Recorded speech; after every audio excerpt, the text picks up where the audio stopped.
Bonjour à tous, bonjour à tous. Alors, diffusion de l'écran. OK. Donc, alors, Bonjour. bonjour à tous. Donc, bienvenue dans la troisième semaine. Déjà, troisième semaine, j'ai l'impression qu'on a commencé hier. Troisième semaine du vrai Ségur de la santé. Le vrai Ségur de la santé, c'est 40 jours d'audition, enfin plus que 40 jours, qui ont débuté le 14 février, qui se déroulent jusque fin mars. Des auditions quotidiennes ou pluriquotidiennes comme aujourd'hui, puisqu'il y a également une session à 19 heures.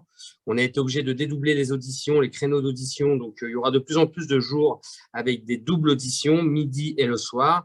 Troisième semaine du vrai Ségur de la santé. Le vrai Ségur de la santé se clôturera par un congrès national santé, 27 et 28 mars à Paris, où on fera une restitution des conclusions pratiques et pragmatiques des auditions du vrai Ségur de la santé que l'on donnera aux candidats à la présidentielle en espérant que ceux-ci viennent ou qu'en tout cas ils soient représentés. Je vois Martin dans la salle d'attente, c'est une excellente nouvelle. Audrey, si tu peux accepter Martin. Voilà, donc aujourd'hui, c'est l'audition de deux personnes que vous connaissez forcément.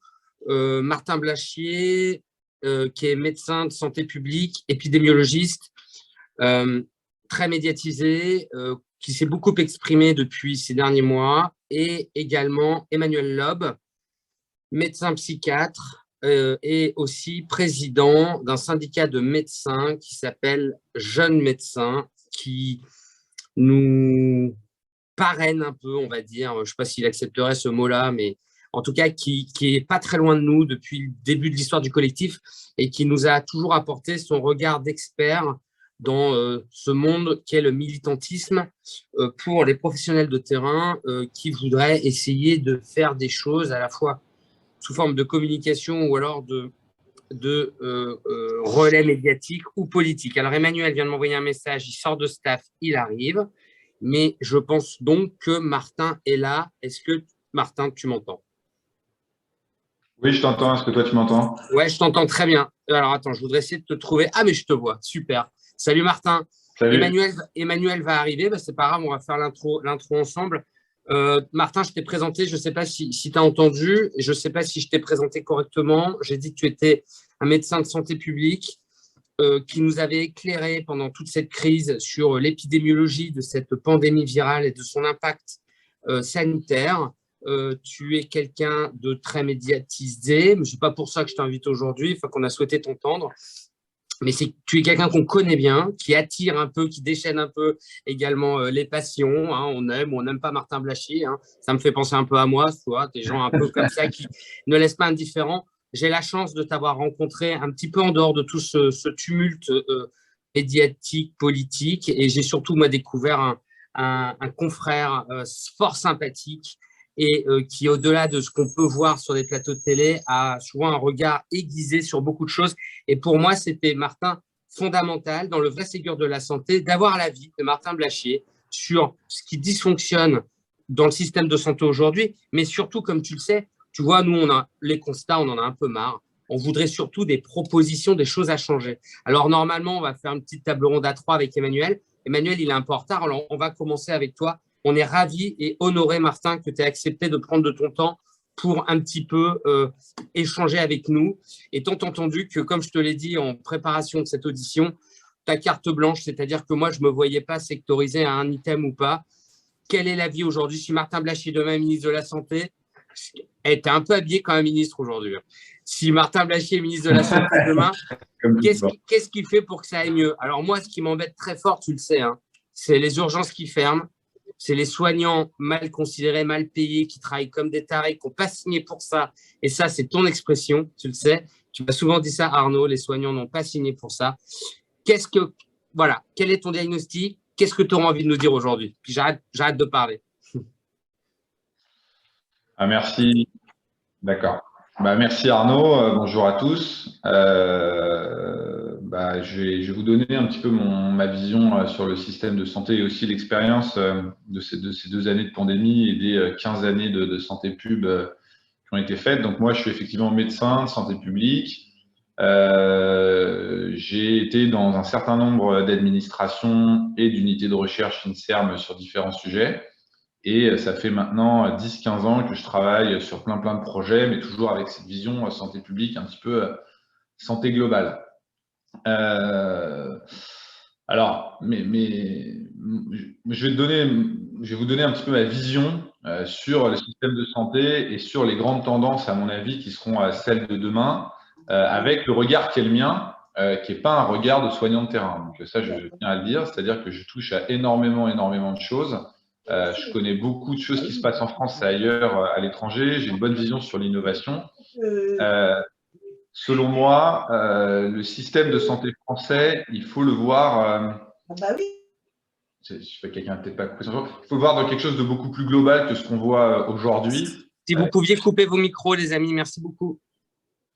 Et selon moi, le système de santé va changer. C'est-à-dire que la façon dont on va s'occuper des gens qui sont malades ou qui sont moins malades ne va plus nécessairement être la façon dont on s'occupait des gens sur les dernières années. Avec, à mon sens, quelque chose qui va se séparer un petit peu en deux. D'un côté, il va y avoir, comment dire, un pôle que j'appelle un pôle technologie, expertise, industrie, intelligence, c'est-à-dire tout ce qui est nouveau, tout ce qui est technologique, qui va arriver dans le domaine de la santé et tout ce qui n'est pas nécessairement médical.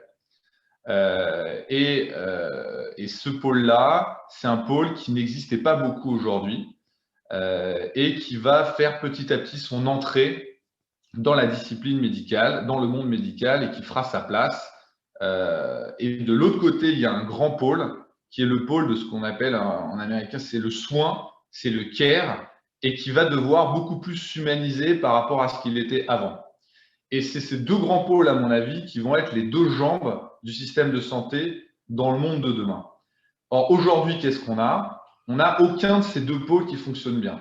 C'est-à-dire qu'aujourd'hui, ce qu'on a, on a un pouvoir médical qui prétend à la fois maîtriser la partie technologique expertise, mais qui ne le maîtrise pas. Et ça, c'est ce qu'on a vu dans la crise Covid. C'est-à-dire que ce qu'on appelle les mandarins n'ont plus l'expertise suffisante sur la partie technique parce qu'ils n'ont pas le temps, donc ils ne sont pas à jour, donc ils disent énormément de bêtises.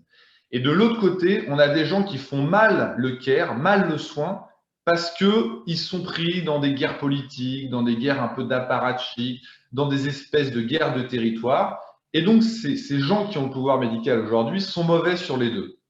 Et donc, à mon avis, ce qu'il va falloir, c'est s'occuper des deux jambes de demain du système de santé français et bien savoir ce qui est du ressort du soin, du care, et de ce qui est du ressort de l'expertise, de la technologie et de tout ce qui va finalement proposer les solutions de santé de demain.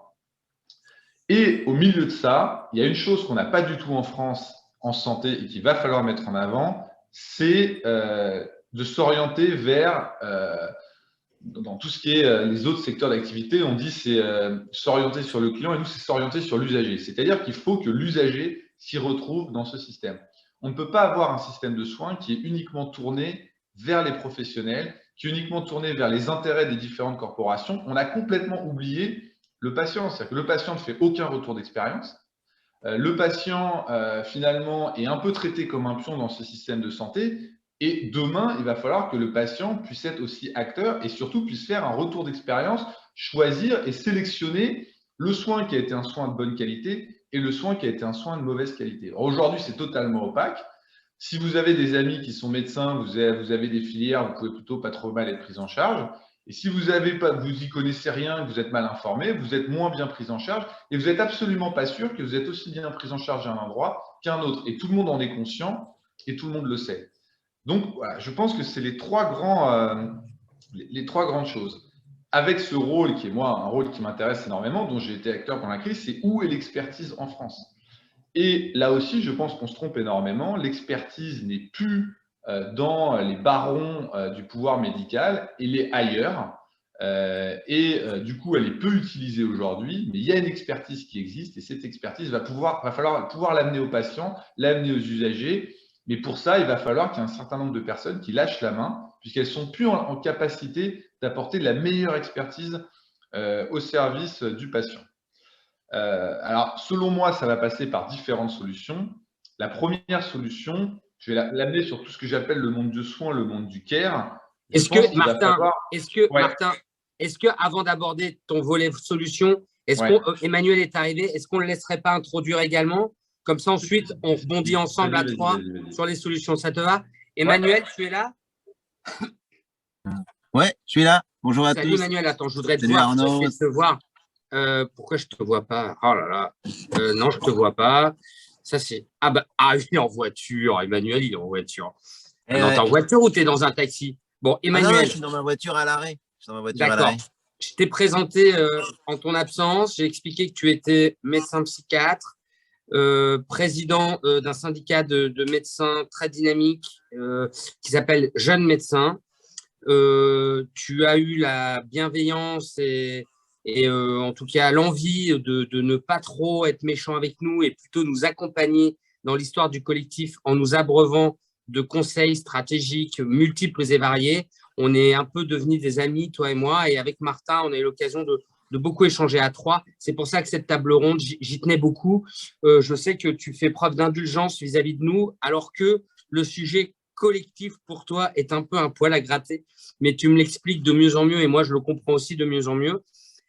Emmanuel, aujourd'hui, tu vois, c'est une table ronde sur ce qu'il faudrait changer. Martin, tu as dû l'entendre, lui, il dit qu'il faut probablement changer l'angle de vision, c'est-à-dire il a parlé d'un grand volet technique, innovation, un grand volet du soin, du care, et il a aussi bien expliqué que les compétences étaient probablement plus tout à fait où elles étaient. En tout cas, il a fait allusion au mandarinat et je sais que toi, ça, c'est quelque chose qui est important aussi pour toi.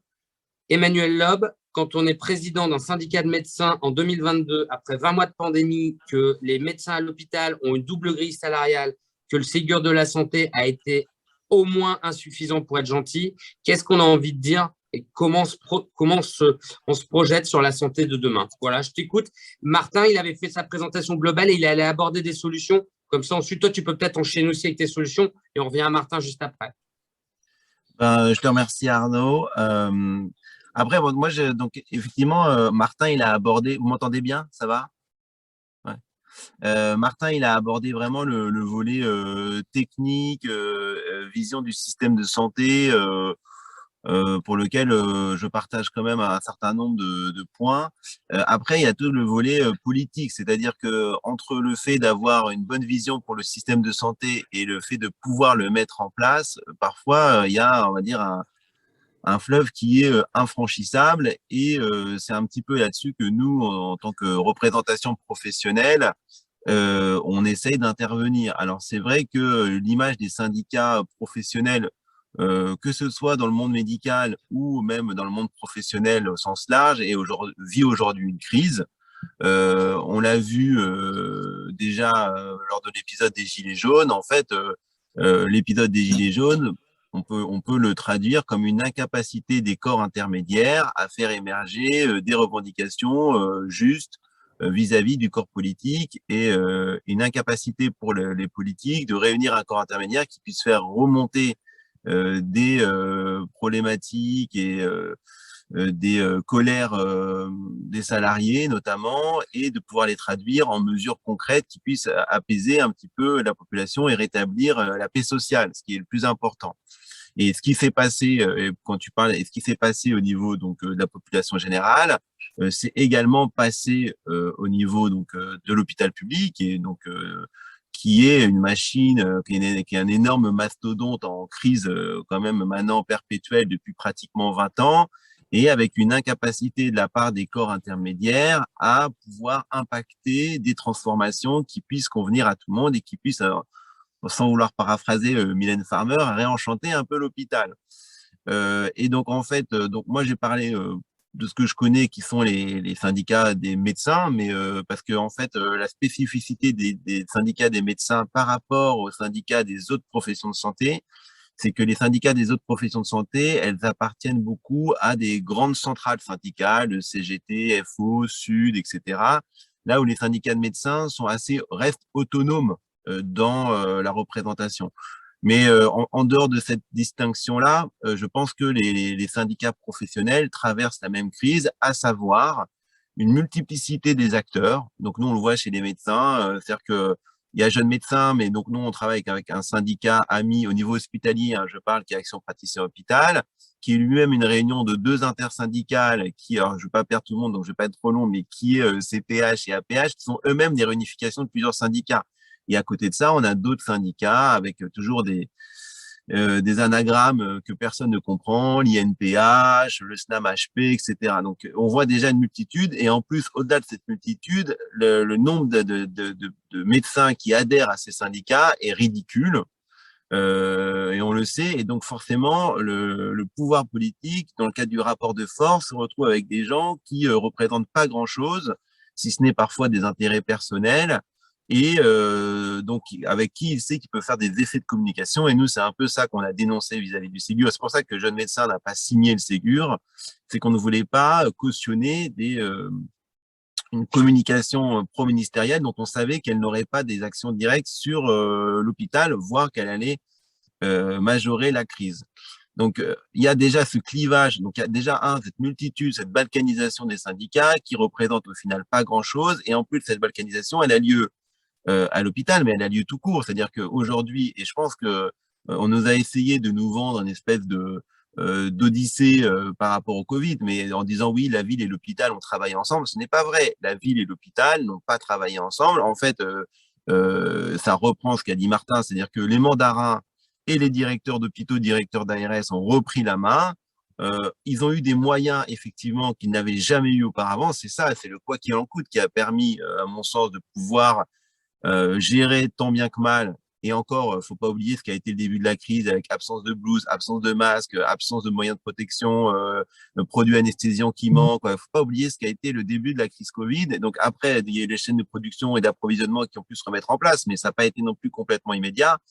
Et après, il y a eu aussi, encore une fois, des effets de com. C'est-à-dire que, par exemple, on l'a vu sur les transferts de patients en TGV, alors qu'il y avait des établissements privés qui auraient pu prendre en charge des patients à proximité, ce qui pour les familles était peut-être parfois. Alors il y a des régions où c'était complètement saturé, mais il y a des endroits où, à mon avis, on aurait pu quand même, dans un premier temps, avant que tout soit saturé, voilà. Mais en fait, à aucun moment, et ça on peut le dire, pendant la crise, le pouvoir politique n'a fait appel aux syndicats. Peut-être qu'ils nous considéraient comme pas les meilleures personnes pour dialoguer, etc. Mais donc, en fait, il y a eu une espèce de clivage et en fait, il y a eu de nouveau, d'un côté, les sachants que sont les mandarins, les directeurs d'hôpitaux, les directeurs d'ARS, et puis les effecteurs de soins, donc les soignants dans leur globalité, qui ont dû,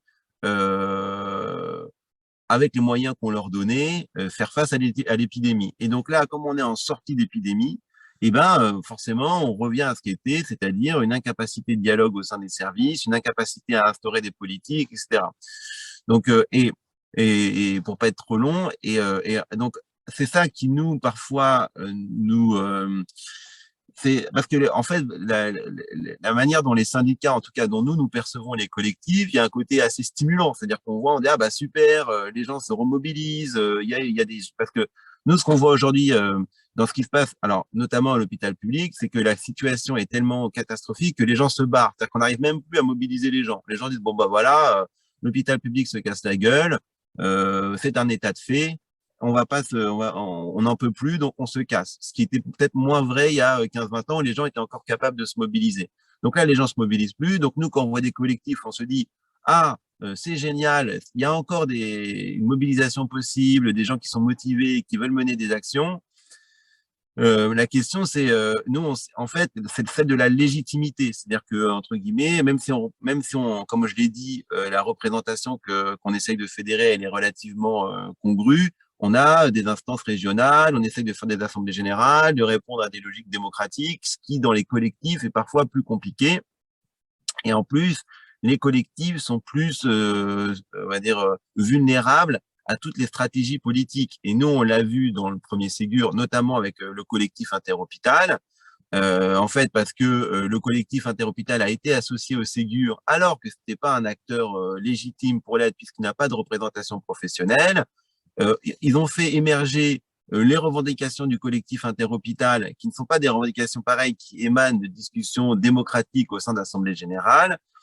Et ensuite, donc, le collectif interhôpital, même s'il n'avait pas le pouvoir de signature qu'ont les syndicats professionnels, quand et c'était à peu près la même chose au niveau du CU, hein, il y avait le collectif interurgence qui avait la même problématique aussi. Et en fait, il faut se souvenir que, alors là, c'est là où il y a eu quand même une scission entre les médecins et les autres soignants, c'est que du côté médecin, le collectif interhôpital a dit, nous, on trouve que c'est plutôt pas mal, là où nous, on n'était pas d'accord, et on se retrouve de nouveau dans la situation, alors que je crois que le collectif interurgence n'a pas voulu dealer avec les syndicats, les centrales syndicales habituelles, et notamment des infirmiers sur la revalorisation de la grille, mais en fait a été complètement éjecté et donc n'a pas pu peser au même sens, au même titre qu'un syndicat. Et donc moi, ce que j'ai toujours dit à Arnaud depuis le départ, c'est que moi je trouve ça très bien, mais je pense que normalement la logique à terme, c'est d'investir les syndicats et de dire que si on trouve que les syndicats font mal le boulot, eh ben, même si je pense que effectivement parfois ça peut être compliqué parce que même s'il y a peu de gens, ils peuvent essayer de verrouiller les moyens d'accès aux syndicats, c'est vraiment de prendre le pouvoir des syndicats et de faire bouger. Et c'est comme ça qu'on arrivera à instruire, à instaurer pardon, un rapport de force avec les politiques. Et je terminerai juste par cette anecdote. Il faut savoir que dans le Ségur de la santé, Olivier Véran a voulu exclure jeunes médecins du Ségur de la santé. Comme on est un syndicat et qu'on avait gagné une représentativité aux élections professionnelles, on a pu attaquer cette décision d'Olivier Véran au Conseil d'État. Et le Conseil d'État a donné raison à jeunes médecins et a obligé Olivier Véran à nous réintégrer et l'a condamné. Donc, il y a quand même quand le pouvoir politique part en couille complet, il y a le pouvoir judiciaire qui est capable parfois de lui remettre un peu les points sur les i et les barres sur les t. Donc, c'est pour ça que pour moi, les collectifs, ce sont des éléments révélateurs de la faiblesse des syndicats, mais nous, en tant que syndicats, on doit vraiment réfléchir à dire, bon voilà, ça veut dire que, c'est-à-dire que les gens ne se reconnaissent plus dans les mouvements traditionnels, et c'est comment aussi réinventer la représentation professionnelle. Voilà. Non, mais c'est très intéressant. En fait, je partage tout ce que tu as dit, Emmanuel, même si on s'y est mal pris au départ à cause de moi principalement, parce que moi, je méconnaissais tout ce monde-là. Il est certain que dans la communication du collectif, je redis très souvent, moi et les d'autres qui sont amenés à s'exprimer, on fait souvent la publicité ou l'apologie des syndicats parce qu'on explique souvent que nous on n'aura pas accès on n'a pas accès à cette représentation officielle et qu'il est évident que sans des corps syndicats, des corps intermédiaires puissants, on ne peut pas bien améliorer la condition des soignants. Alors, mais je suis d'accord. Martin, il a fait un design de ce qui allait changer. Et toi, finalement, Emmanuel, tu nous expliques comment les acteurs doivent s'y prendre pour peser sur le débat politique. Je partage votre vision à tous les deux. Ma question est, alors je te relance Emmanuel, si Martin, tu m'en veux pas Martin, t'enchaînes juste après. Emmanuel, tu essaieras de faire un peu court, comme ça on se fait du ping-pong. Emmanuel, je te relance. Pour tout ce qui est amélioration des conditions de travail, moi je te rejoins complètement, mais ma question, elle va être un peu provoque. Est-ce que tu penses que les syndicats vont fabriquer le système de santé de demain? Quand je te dis ça, je pense à quoi? Je ne vais pas aller très loin. Je prétends pas, moi, avoir la notice du système de santé de demain. Mais tu sais, sur des items très forts comme santé environnementale, je sais que c'est quelque chose qui tient à cœur à un jeune médecin. Une politique de prévention sérieuse. L'éducation, tu vois, sur ces items-là très larges, qui permettrait de replacer le système de santé à une place qui n'est pas la sienne aujourd'hui, avec modifier l'approche économique qui est appliquée à la santé. Est-ce que tu crois que sur ces items-là, donc tu vois, on dépasse les professionnels de santé, hein, est-ce que les syndicats ont leur rôle à jouer et comment, eux, ils peuvent proposer un programme santé? Je sais que vous l'avez fait, mais voilà. Et puis après, je voudrais poser le même genre de question à Martin. Ah bon, excusez-moi de mon retard, j'étais chez le proctologue, excusez-moi de mon retard. Ça, c'est drôle, ça. Et alors, et donc, pour répondre à ta question, moi, je pense qu'en fait, ce qu'il ne faut pas oublier, c'est que, et ça, je pense que les syndicats, ou en tout cas ceux qui tiennent aujourd'hui les syndicats l'ont oublié, c'est que l'une des missions des syndicats, c'est quand même d'informer le corps professionnel. Nous, on a des obligations de pédagogie vis-à-vis du corps professionnel, c'est-à-dire que on nous détache du temps, parce que c'est pas évident le système de santé, la tarification, les autorisations, l'organisation, etc. Donc nous, on nous dégage du temps, on est censé aussi pouvoir financer des permanents pour pouvoir, parce que pour pouvoir faire des propositions, encore faut-il bien connaître l'état de la situation et comment fonctionne le système de santé. Donc, l'un des objectifs aussi de Jeunes Médecins, c'est vraiment de faire de l'information, de la pédagogie, de dire, bah voilà, en tout cas, avant de décider vers où on va, regardons aujourd'hui où est-ce que l'on est. Et donc, on essaye à travers des nouveaux formats médias que tu connais, etc., qu'on avait aussi mettre en place avec Martin, c'est de trouver des formats qui fassent que les gens s'intéressent à la question et pas d'être uniquement dans des oui, il y a qu'à Faucon ou des voilà des par exemple, on l'a vu sur le moratoire pour prendre un sujet un peu tabou et un peu polémique sur le moratoire sur le nombre de lits. Est-ce qu'en France, on manque de lits en France d'hospitalisation? Bah, les chiffres disent que non. Donc, en fait, la question, c'est peut-être pas le nombre de lits en termes absolus, c'est comment ils sont répartis, qu'est-ce qu'on y fait dedans. Et en fait, par contre, il y a effectivement, et quelle est aujourd'hui la taille critique d'un hôpital en France, enfin, quelle est la taille qui permet à un hôpital de fonctionner correctement par rapport à ce qu'il fait en Allemagne, par rapport à ce qu'il fait en Grande-Bretagne, par rapport à ce qu'il fait en Espagne, quoi. Je trouve que c'est aussi toujours très intéressant de regarder ce qui se fait au niveau de l'Union européenne ou des pays de l'OCDE. Et ensuite, la vraie problématique derrière, c'est le nombre de soignants par patient. C'est-à-dire qu'effectivement, on a été dans une rationalisation des soignants par patient. Je pense qu'on n'a pas forcément besoin de beaucoup plus de lits. Ce qu'on a besoin, c'est de mieux prendre en charge les gens. Et pour ça, il faut plus de soignants, mieux rémunérés. Et ça, voilà, c'est quelque chose qui est assez simple. Donc, il faut faire attention parce que quand on dit plus de lits, c'est autant d'argent qu'on ne met pas pour revaloriser la rémunération des soignants, etc. Donc, voilà, c'est toutes ces choses-là. Et donc, là, je pense que nous, on a une obligation de formation et d'aller vers notre corps professionnel. Ok, merci Emmanuel pour cette précision. Martin, je reviens. Je voudrais juste me répondre à des questions que j'ai vues en ligne parce que c'est intéressant et ça répond à des points que j'avais préparés. Moi, je pense que dans le système de santé, il y a effectivement un grand mélange des rôles avec un petit nombre de gens qui veulent accaparer tous les rôles. Et on voit très bien de qui il s'agit. On a déjà confondu la carrière hospitalière avec la carrière universitaire, alors que ça n'a aucun sens. Ce n'est pas parce que vous êtes un médecin qui vous intéressez à un sujet de recherche sur une période de votre vie que vous devez lier ça à votre carrière hospitalière. La carrière hospitalière, elle doit répondre à une logique qui n'est pas une logique de publication scientifique. Ça n'a absolument aucun sens.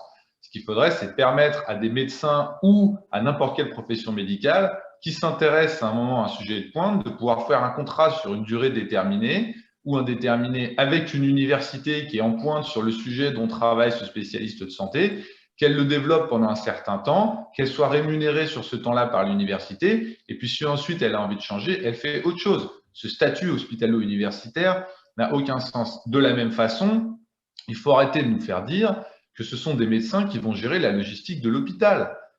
Ils disent qu'ils n'ont pas suffisamment de temps pour s'occuper des patients, ils n'y connaissent rien en management, rien à la logistique, et ils veulent en plus s'occuper de quelque chose qui ne fonctionnera pas. Donc, si vous voulez vraiment être sûr que ça fonctionne encore moins, donner les clés logistiques des plateformes de santé à effectivement des gens qui n'ont jamais été formés pour ça. Donc, je pense qu'il faut à un moment, quelque part, remettre chacun à sa place. Sur la partie de la recherche, je pense qu'en France, on a un gros problème sur la recherche, c'est qu'en fait, on a créé des instituts de recherche qui sont spécialisés sur chaque sujet. Donc, vous avez l'Institut français de recherche, par exemple, sur les maladies infectieuses, l'Institut de recherche sur les maladies cancéreuses.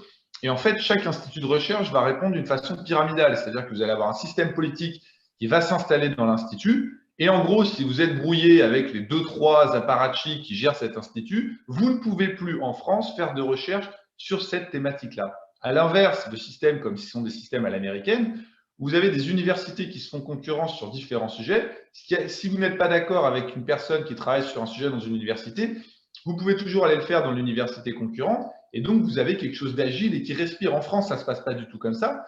Et c'est comme ça qu'on a la prix Nobel qui a trouvé le CRISPR-Cas9, qui n'était pas très copine probablement avec les 2-3 apparatchiks qui étaient en haut de l'Institut Pasteur et qui a été en Allemagne faire ses recherches. Donc, encore une fois, sur la recherche comme sur le reste, il faut éviter qu'on ait un seul institut spécialisé qui fait que, en fait, si jamais vous n'êtes pas en ligne avec la ligne officielle de cet institut, vous vous retrouvez marginalisé. C'est comme ça en France qu'on casse des talents. Et enfin, un point sur la gestion de l'offre de santé. Je pense qu'il faut régionaliser et il faut régionaliser réellement, car contrairement à ce qu'on dit, les ARS ne sont pas des agences régionales. Ce sont des émanations du pouvoir central dans les régions qui répondent à une organisation ultra centralisée. Or, ce qu'il faudrait, c'est qu'il y ait une vraie gouvernance régionale, c'est-à-dire que la gestion du soin, c'est-à-dire le concret, c'est-à-dire comment les soignants vont s'organiser sur place pour répondre aux besoins des usagers, ça doit être fait en direct avec les gouvernances régionales, c'est-à-dire le conseil régional, et le directeur d'ARS doit être un espèce de mini-ministre de la santé.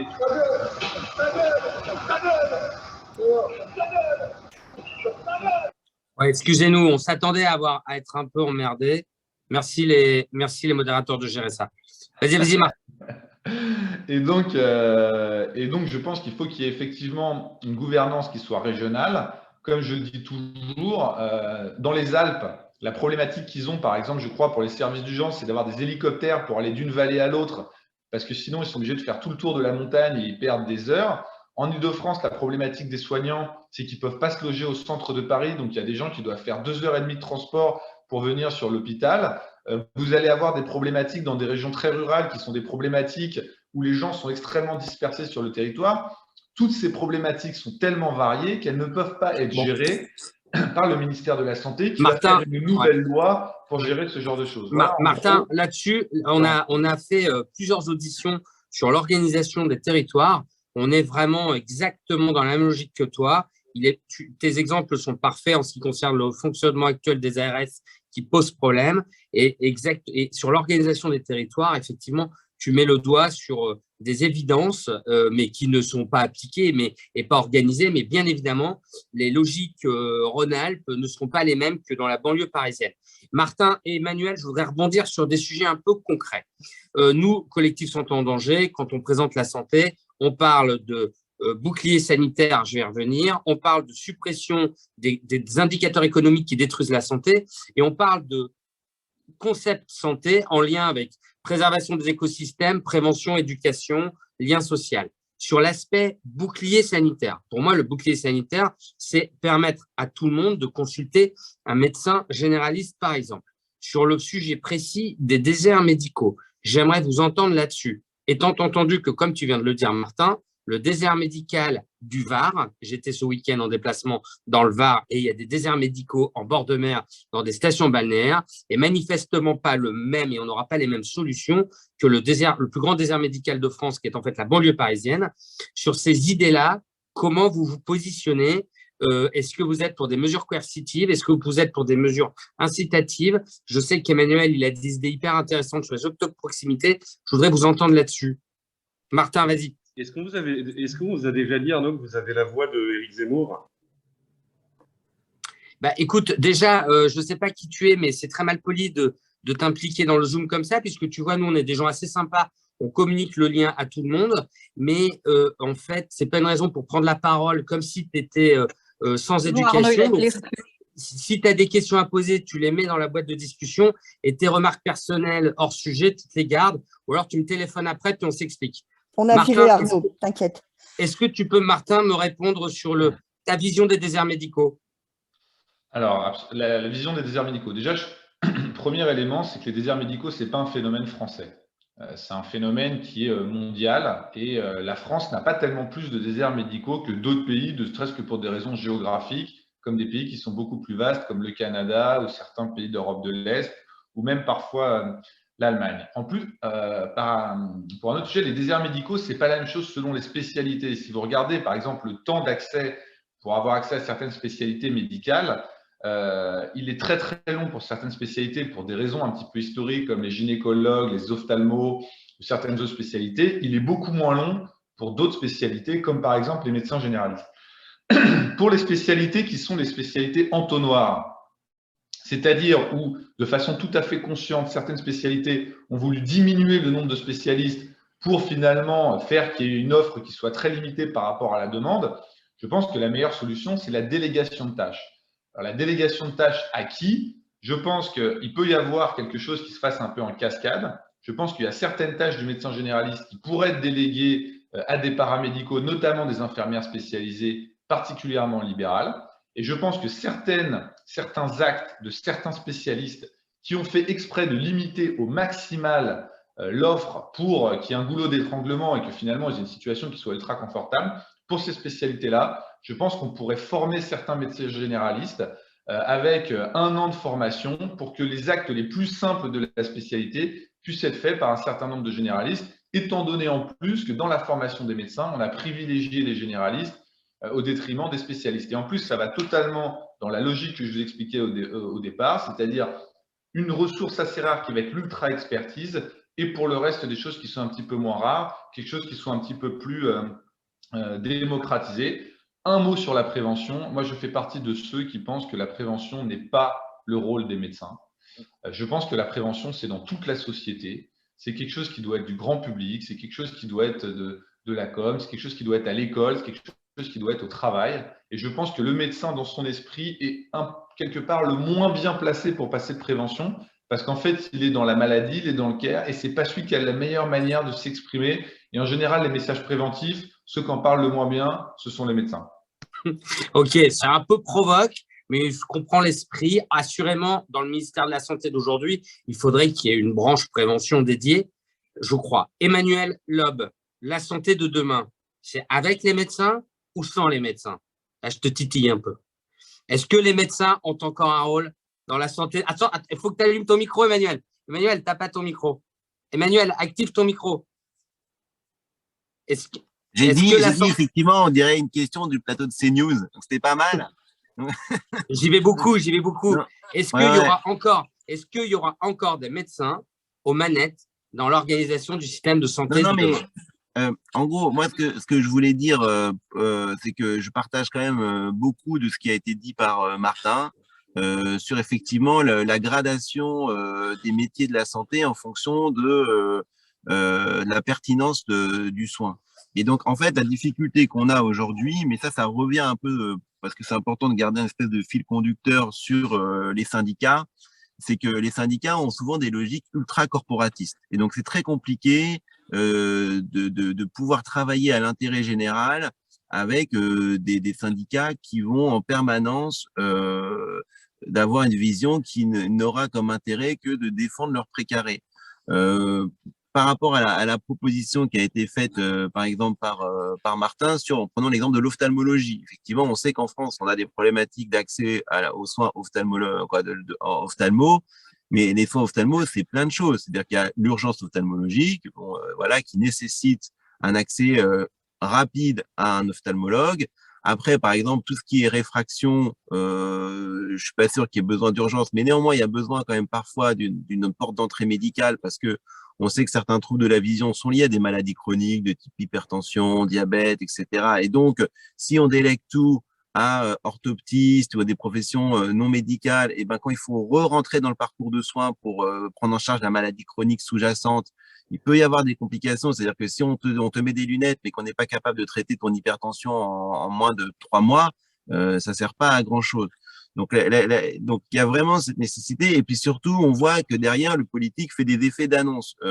Parce que donc Martin a parlé du transfert de compétences, par exemple, de délégation de tâches, mais il y a déjà cette définition entre transfert de compétences et délégation de tâches, c'est pas exactement la même chose.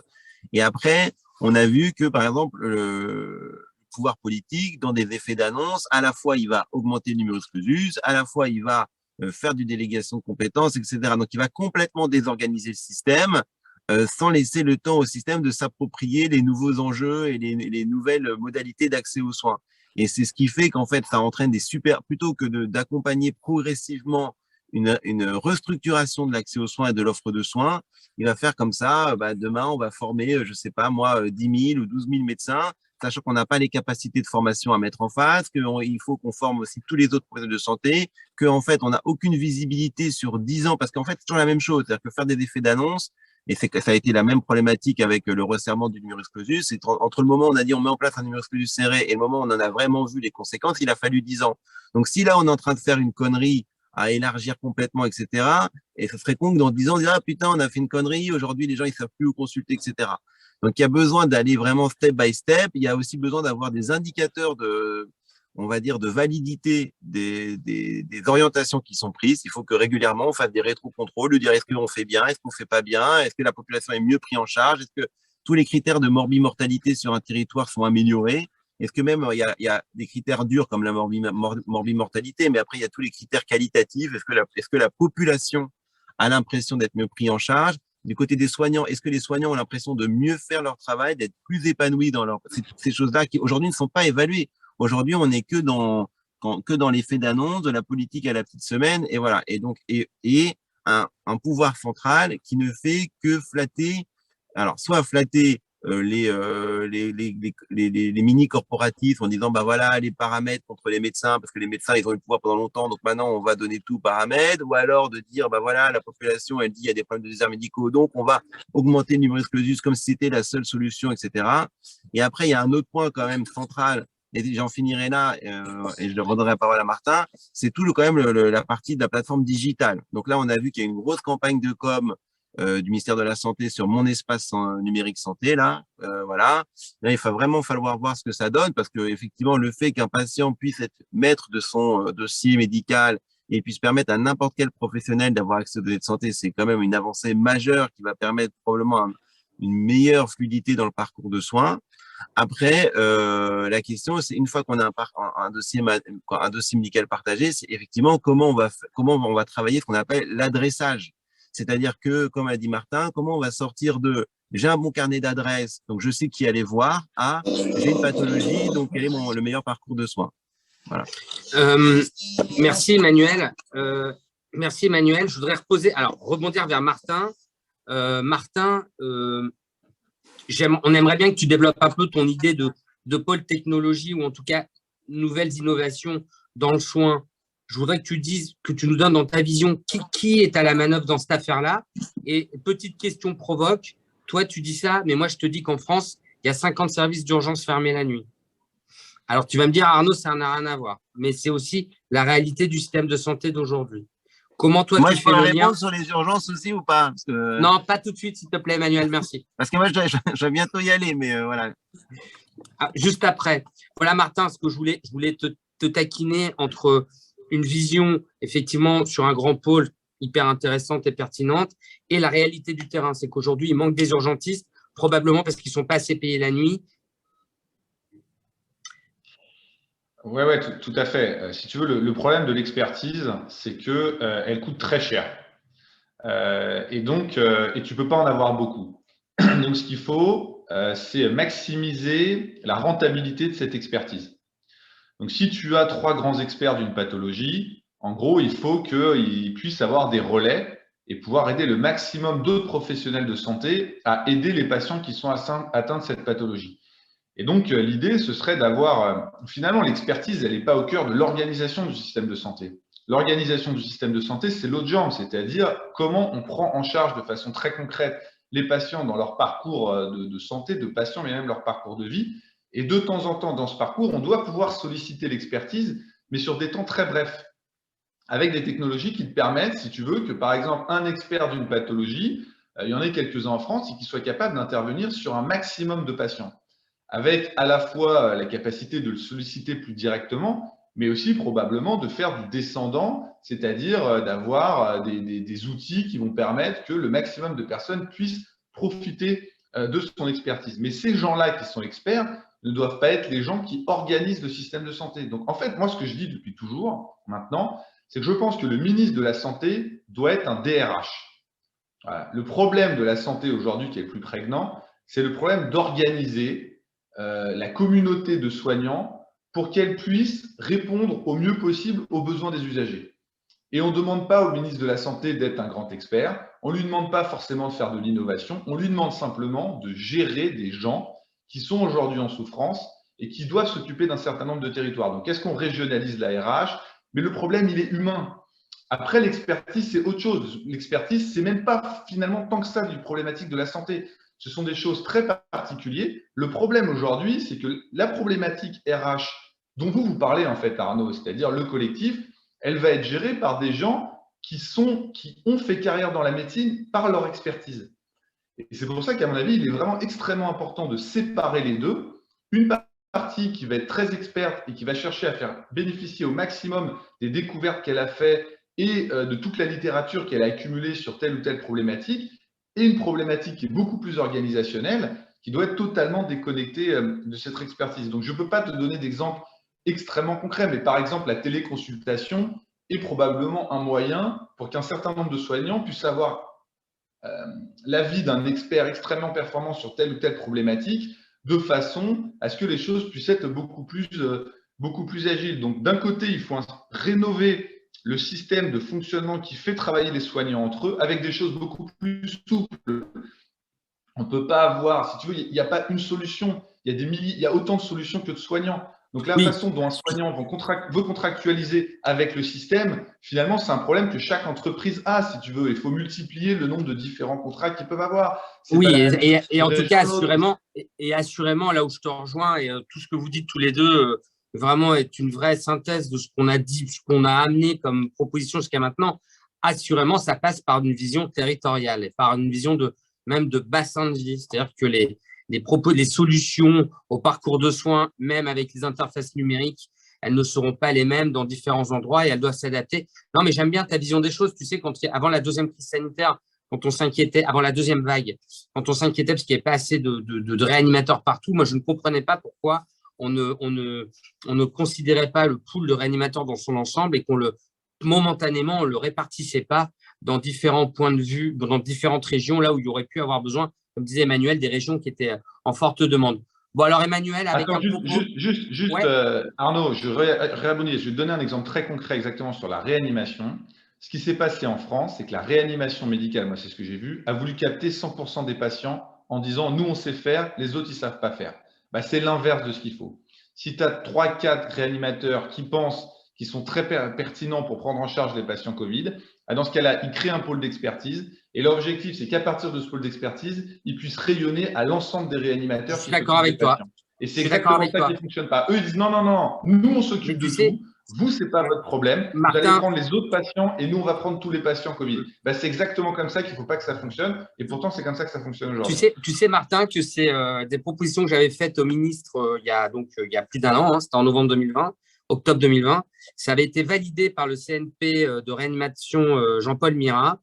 Moi, j'avais appelé ça des brigades, mais en fait, l'idée, c'était qu'avec un réanimateur, l'avis d'un réanimateur, tu pouvais avoir des équipes compétentes en soins critiques et ça avait été retenu. Bon, évidemment, ça n'a pas été du tout appliqué. Effectivement, il y a plutôt eu des transports en TGV. Emmanuel, allez, vas-y, ça va être ton moment plaisir.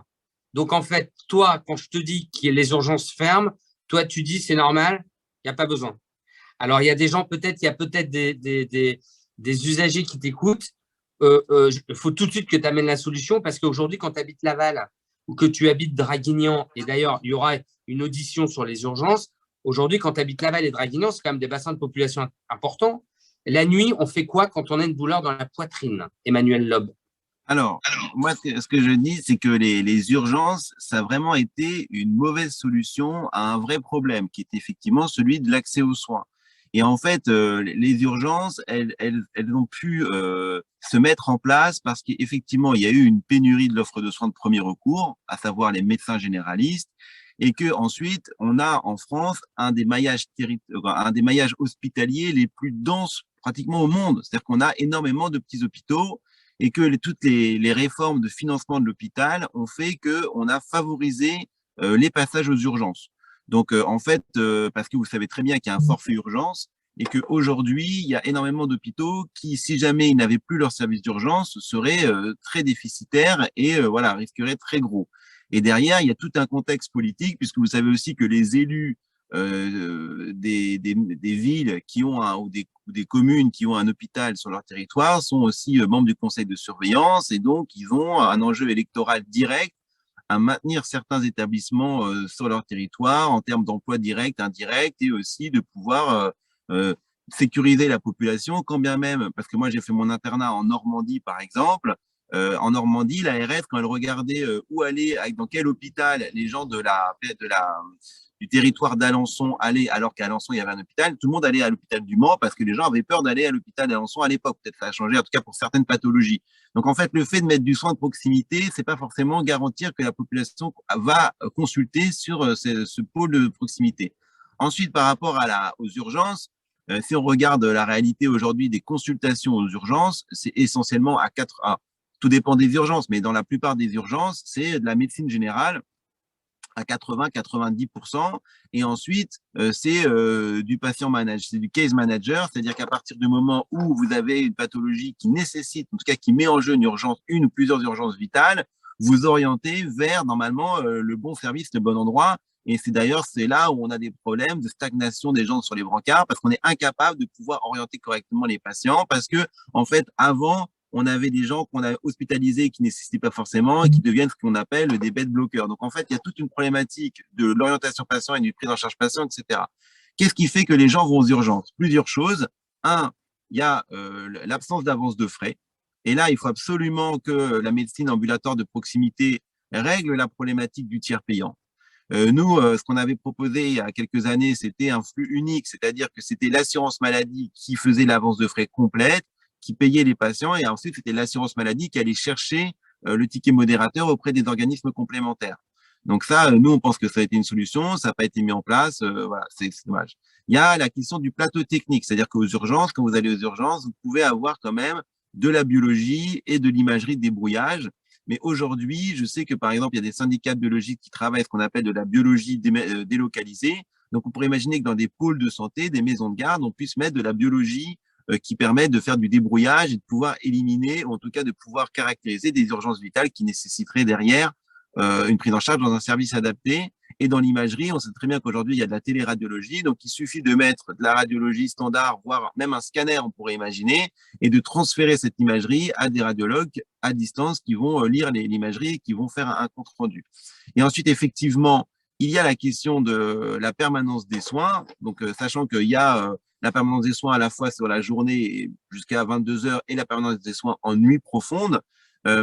Et là, en fait, effectivement, il y a une problématique de ressources médicales en termes de médecins généralistes. C'est-à-dire que, alors, il y a plusieurs choses. Parfois, il y a des trucs qui sont un peu paradoxaux. C'est-à-dire que nous, quand on discute, alors ça ne fait pas vérité, mais quand on discute avec certains généralistes, ils nous expliquent qu'à partir du moment où vous avez des services d'urgence, ça sert à rien de se mettre en garde la nuit puisqu'il n'y a pas assez d'activité pour que la garde soit, entre guillemets, rentable. Donc, c'est ça aussi.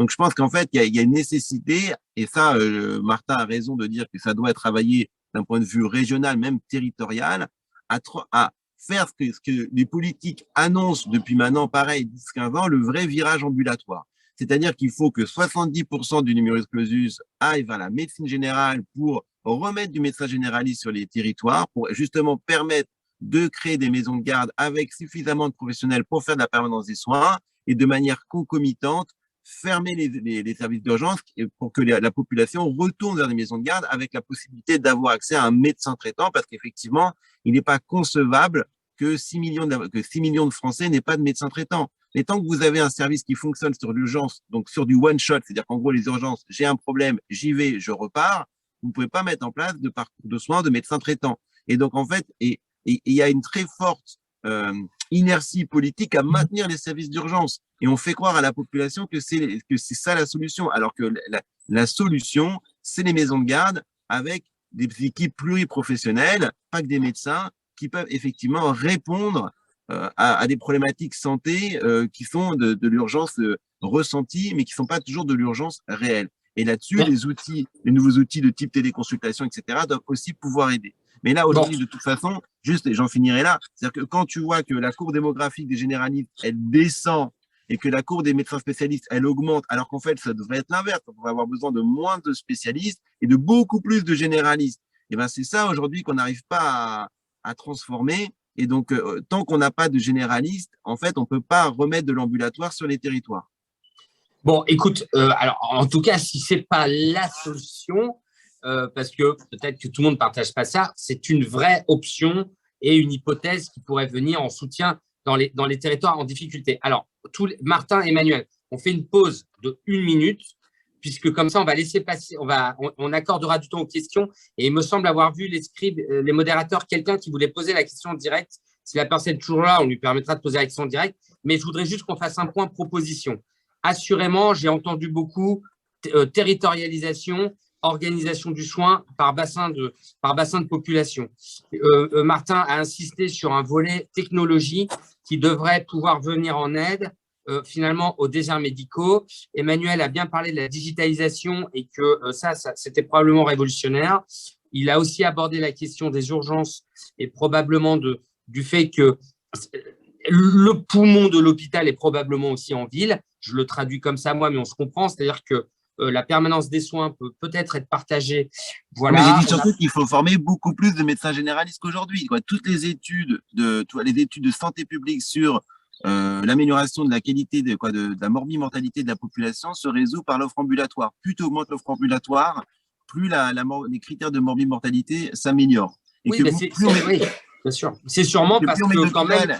Bien sûr. Non, mais c'est parce que quand on arrive à l'hôpital, c'est déjà un peu tard, quoi. C'est-à-dire que la médecine ambulatoire, quand Martin, il y va fort, hein, il dit que la prévention doit être faite par d'autres personnes. Je pense que les médecins généralistes ont quand même leur place dans la prévention.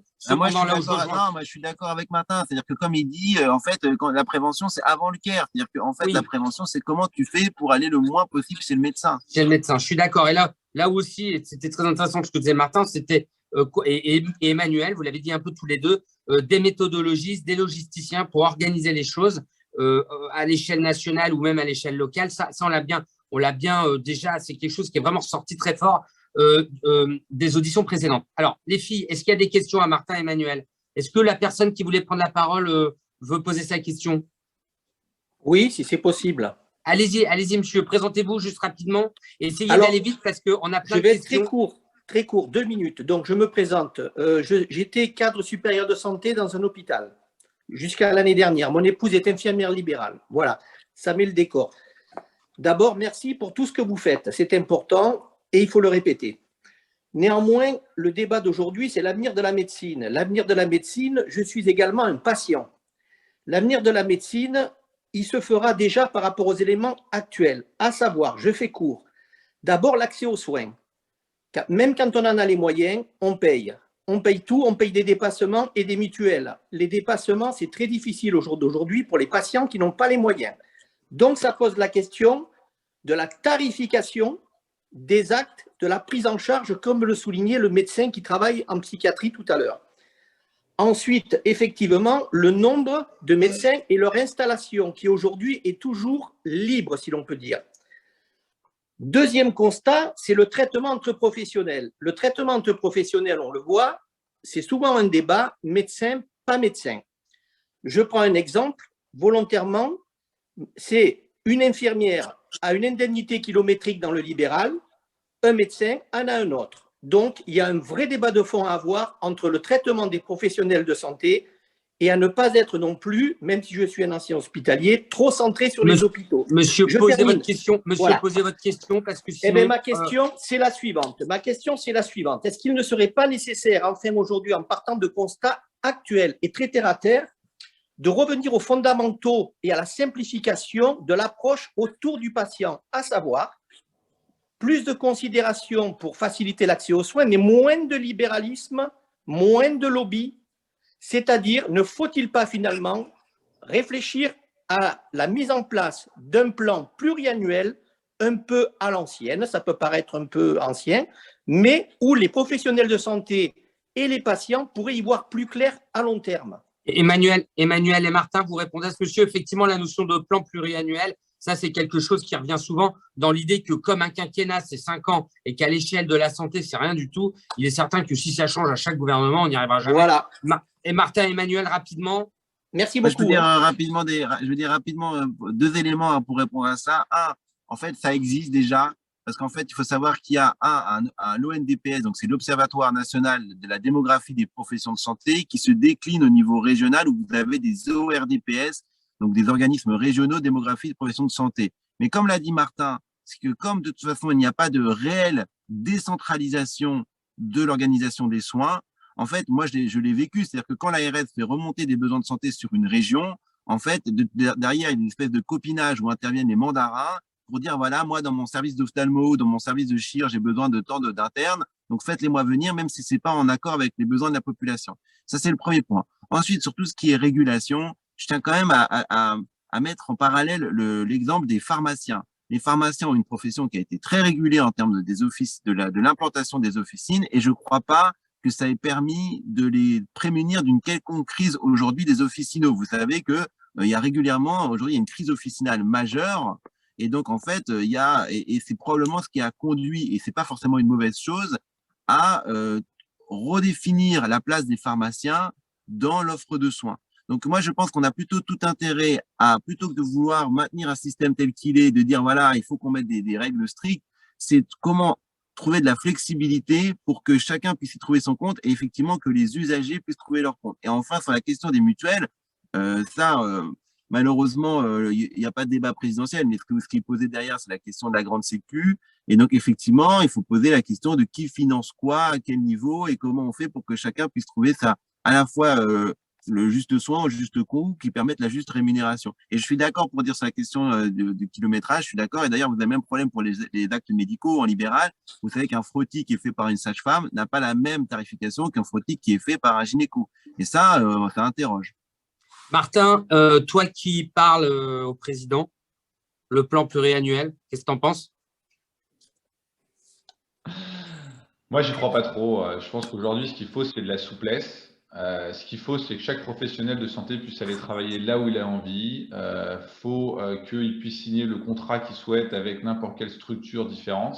Il faut que ce soit régionalisé, mais il faut que ça vienne du bas. Donc, je pense qu'il faut arrêter les plans qui descendent d'en haut et qui ne marchent pas, dans lesquels on dépense beaucoup d'énergie et d'argent pour créer des nouveaux comités, des nouvelles commissions, des nouvelles choses qui vont toujours dire la même chose.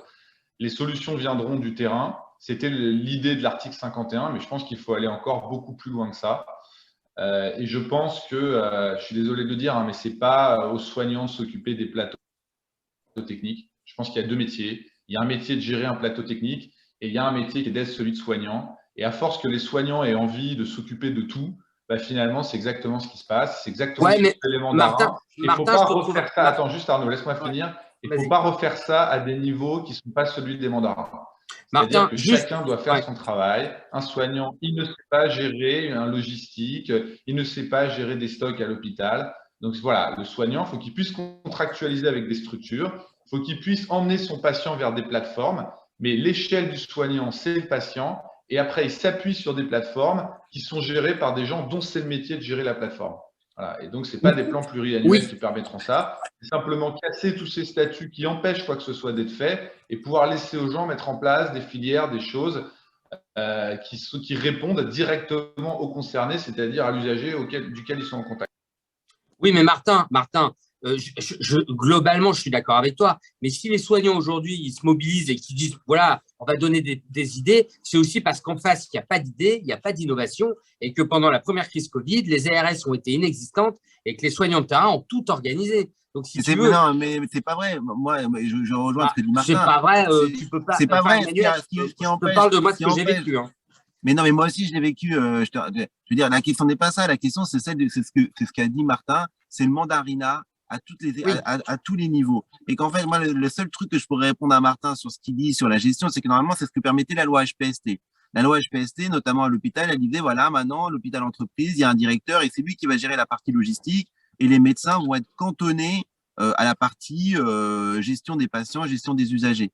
Et en fait, ce qu'on voit, c'est que les directeurs, et moi c'est ce que j'avais dit, n'ont pas eu le courage d'aller jusqu'au bout. C'est-à-dire qu'en tout cas, il y avait un pouvoir médical qui était tellement fort qu'en fait, ils n'ont pas réussi à structurer. Et parfois, la problématique des collectifs, c'est que les médecins prennent en otage les patients en leur faisant croire que, en fait, une logique qui serait purement logisticienne irait à l'encontre des attentes des soignantes et humanistes, etc.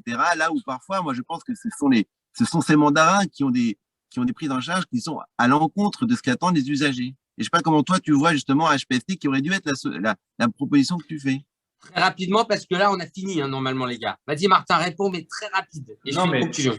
Non, mais moi, je suis 100% d'accord. Je pense que l'hôpital est plus tué par les mandarins qu'il est tué par les directeurs d'hôpitaux. Et je dis, c'est exactement ce que j'ai vu dans la crise Covid. Et d'ailleurs, tu me demandes quand j'ai les gens de l'équipe de Macron, effectivement, qui me posent des questions. La première chose que je leur dis, c'est tuer le pouvoir médical des mandarins. Tant que vous ne l'aurez pas tué, vous ne pourrez rien faire. Parce que ces gens-là sont dans une logique guerrière.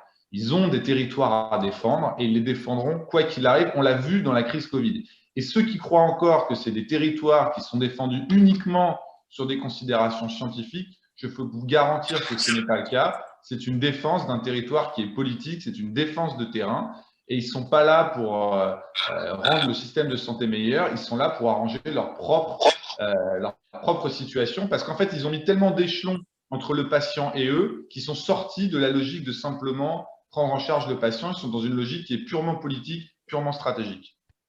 Merci à tous. Je suis très content de ne pas être un mandarin, Martin Blachier. Parce que là, aujourd'hui, ils ont pris cher. Hein. Je vous embrasse. Et Emmanuel ne devient jamais un mandarin, hein, déconne pas. Hein. Non, mais je compte sur toi pour m'en dissuader. Je te remercie beaucoup. Merci à tout le monde. Merci, c'était passionnant.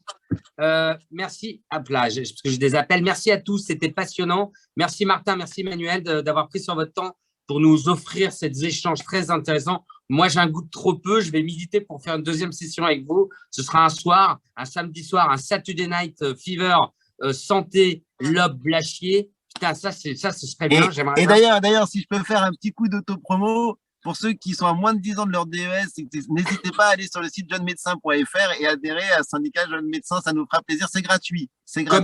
Comme tu le sais, le collectif sont en danger, la tribune des syndicats, donc il n'y a aucun souci. Martin, merci de tenir bon, de ne pas prendre trop mal les critiques, parce que des fois, c'est vachement violent à ton égard, et en tout cas, moi, j'ai toujours essayé de rester bienveillant vis-à-vis de toi, et merci à toi de nous donner des bons conseils. Martin m'aide beaucoup parfois à communiquer, à trouver des éléments de langage dont il a le secret. Donc, merci beaucoup.